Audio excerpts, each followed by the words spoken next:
Hello everyone. Today's topic will be on the behavioral approach and Herbert Simon's decision making theory. This is the last topic that I will be teaching you.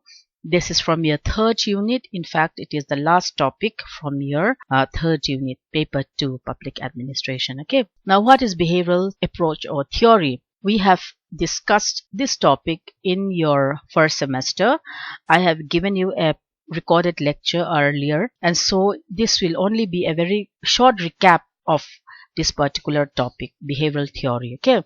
Now, the behavioral theory or approach, also known as behavioral movement or behavioral revolution, as a separate line of study, started in the 1930s with the emergence of the human relations movement. The human relations came first, and then later on, because of the human relations movement, the behavioral revolution came about. Okay, and it's mainly concerned with the scientific study of human behavior in different social environment. The behavioral approach started as a protest against the classical approaches to the study of public administration or to the study of social sciences.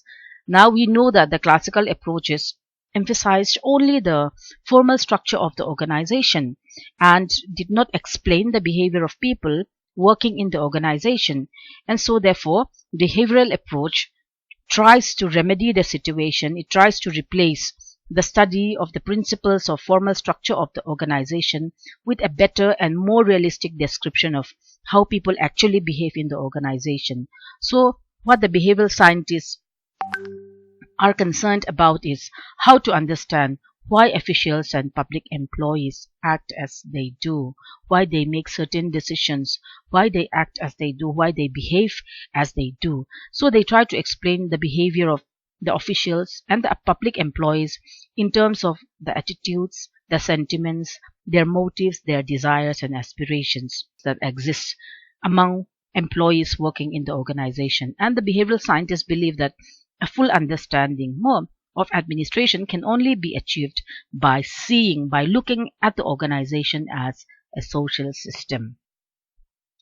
And the behavioral approach gives importance to the study of small groups in the organization. And we know that these small groups are also called informal organizations or informal groups within that formal organization.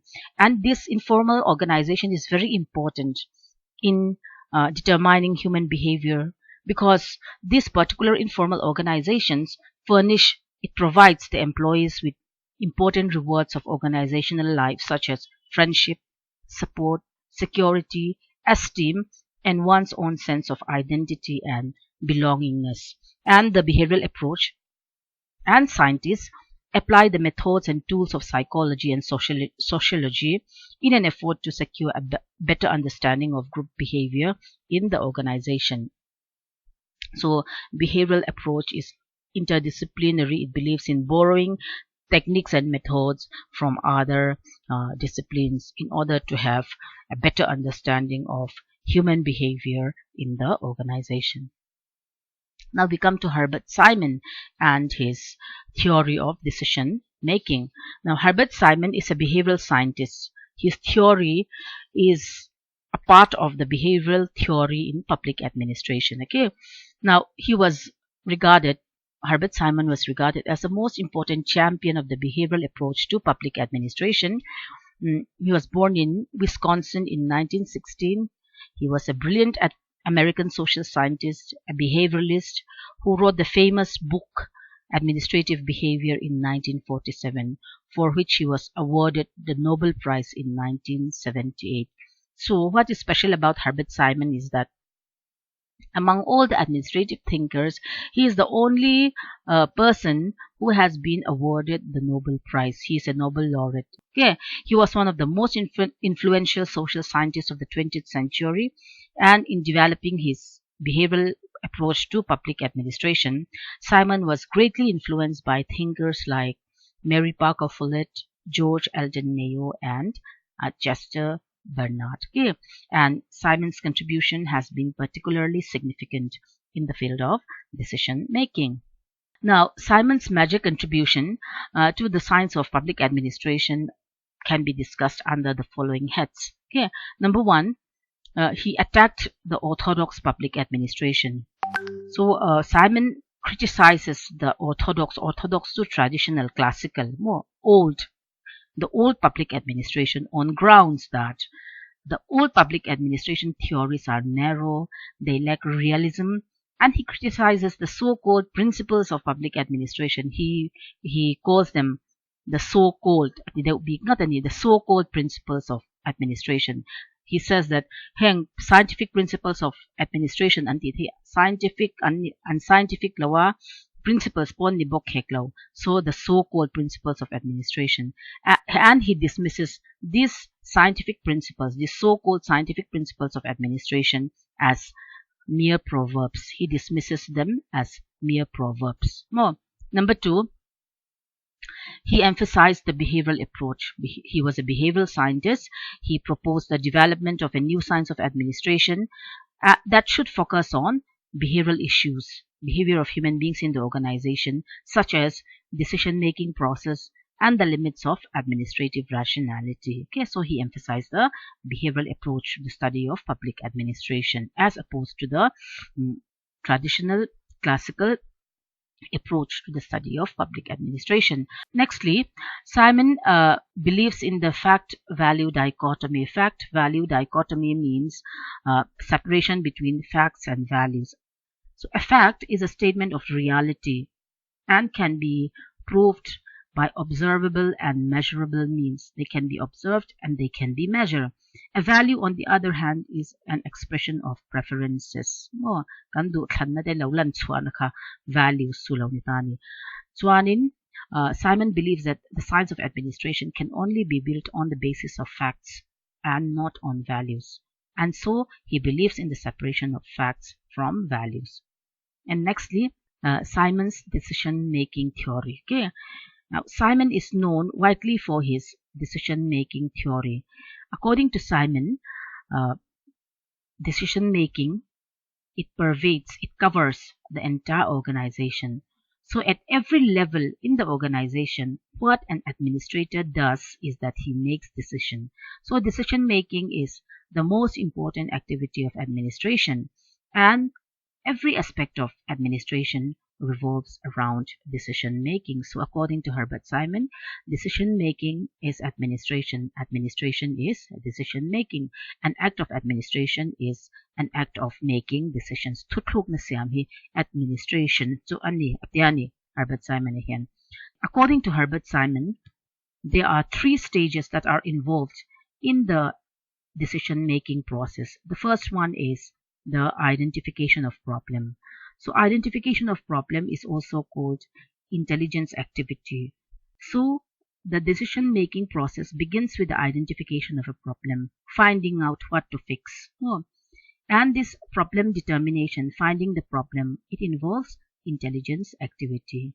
The second stage is the search for alternative. The search for alternative, which requires design activity. Okay, so once a problem has been identified, the administrator begins the search for all possible courses or strategies to achieve a solution. Finding the fixes. What are the different courses available to achieve the solution? And this second step is called the design activity. The third step involves critically evaluating the different consequences and costs of the alternative courses available. Cost shangka uluk taka bitsiana a consequences shang law umteite in a cost mo ay a sense za turte kamitsut ka. That is the next stage, and it is called the evaluation of alternatives. And finally, making a choice or solution selection. That is the final step, which involves the selection of the most appropriate available alternative, the most appropriate available choice, which enables the achievement of objective at lowest cost. Tuam thay ang bersi, chatay ang bersi, more solution kamitlan ka. That is the final stage, and this is called the choice activity. And after that, the implementation of the choice or the decisions that has been made in these various stages. Okay. Simon also gives us the concept of bounded rationality. What do you mean by bounded rationality? Bounded rationality means limited rationality. Simon realizes that there are various limitations in the decision-making process. The person who makes the decision is limited by various factors. More, he does not have sufficient time, he does not have sufficient resources, and he does not have sufficient knowledge to make the best decision. And so therefore, what he does is that he falls back on the concept of bounded rationality and makes a decision based on that bounded or limited rationality. And so in the end, what he does is that he makes a decision that is satisficing. More satisficing is a word that comes from the combination of two words, satisfy and suffice. Okay. He does not have resources, he does not have time, and he does not have the knowledge. More, he does not see what will actually happen when that particular choice is made. Because he cannot see into the future. So, talawa atatokat mo tutlog na chatokat ka ang siyam lang puichi na ni Atiani, according to Simon. So in other words, a practical decision maker looks for a satisfactory course of action in solving a problem rather than making an endless search for an ideal solution. So this is what is meant by bounded rationality. Simon makes a distinction between two types of decisions. Okay, these two types of decisions are programmed decisions and non-programmed decisions. Now, programmed decisions are those decisions that are concerned with relatively routine problems. Decision routine they are structured, they are repetitive. These decisions have to be made so many times within the course of the organizational life. Okay, and such decisions are relatively simple. They have very small impact. And the information needed to make a decision on this type of problems are easily available, and they can be processed in a predetermined manner, and it takes very little time and effort because they are based on rules and procedures that are already there in the organization. And basically these program decisions are taken at the lower levels of management. Helai organization na management atubak lo hote na decision and siamchin ang kamo at the lower levels of management. And an example of a program decision would be a problem relating to an official who comes late to the office habitually. So how does the management deal with such a problem? More kaka program decision Now coming to non-program decisions. Now non-program decisions are concerned with unique or unusual problems. They are new and unusual problems. They are unstructured, they are non-repetitive, and they are ill-defined. And such decisions are relatively difficult, they are complex, and they have a long-term impact. And the information related to these problems, because they are new, these problems are new, and so therefore information related to these problems is not always readily available. They demand a high degree of judgment and deliberations in order to make non-programmed decisions. Okay, and usually this type of decisions are taken at the higher levels in the organization.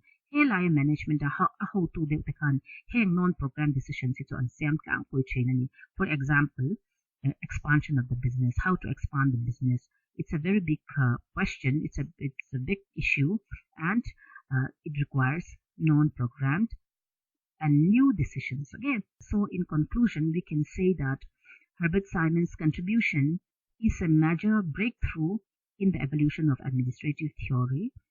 He has laid the foundation for the development of a new administrative theory. Okay, thank you so much for your time. Thank you.